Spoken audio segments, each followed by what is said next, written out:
Fortunate are the people who do not have civilization-destroying neighbors.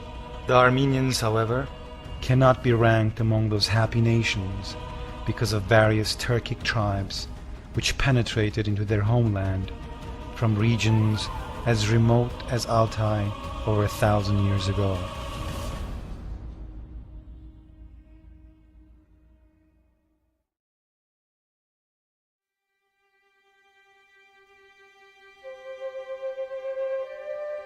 One of the oldest and most famous cities of historical Armenia, Julfa, used to lie on the left bank of the river Arax in Yerinjak district.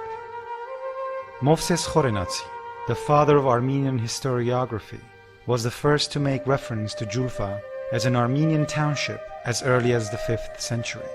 Julfa is recorded in many historical foreign sources documenting it as an Armenian territory. The city used to have a great number of scriptoria. The oldest of the manuscripts date from 1286. Julfa had several stations